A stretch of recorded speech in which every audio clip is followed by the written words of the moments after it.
বন্ধুরা, নেতাজির জন্ম জয়ন্তীতে কলকাতা মেট্রোর ইস্ট ওয়েস্ট করিডোরে পরিষেবা কম থাকবে।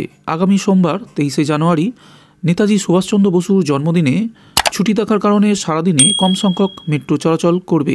অন্যান্য সোমবার স্বাভাবিক দিনে যত সংখ্যক মেট্রো চলাচল করে তার চেয়ে কম সংখ্যক মেট্রো চালানো হবে গ্রিন লাইনে বা ইস্ট ওয়েস্ট মেট্রো করিডোরে। শুক্রবার এমনটাই জানানো হয়েছে কলকাতা মেট্রো রেল কর্তৃপক্ষের তরফে। এই নির্দেশিকা আপাতত ব্লু লাইন ও গ্রিন লাইনের ক্ষেত্রে জারি করা হয়েছে বলে জানা গিয়েছে। ইস্ট ওয়েস্ট মেট্রো শাখায় সাধারণত সোমবার থেকে শনিবার পরিষেবা দেওয়া হয়ে থাকে, রবিবার এই শাখায় পরিষেবা বন্ধ থাকে। সল্টলেক সেক্টর 5 থেকে শিয়ালদা পর্যন্ত সোমবার থেকে শনিবার চলাচল করে 100টি মেট্রো। তবে আগামী 23শে জানুয়ারি সেই মেট্রোর সংখ্যা কমানোর সিদ্ধান্ত নেওয়া হয়েছে। সেদিন সারাদিনে চলবে 90টি, অর্থাৎ 45টি আপ ও 45টি ডাউন মেট্রো। তো চলুন এক নজরে দেখে নেওয়া যাক আগামী সোমবার ইস্ট ওয়েস্ট মেট্রো করিডোরের সময়সূচি। শিয়ালদহ থেকে সল্টলেক সেক্টর 5 যাওয়ার দিনের প্রথম মেট্রো পাওয়া যাবে সকাল 6টা 55 মিনিটে।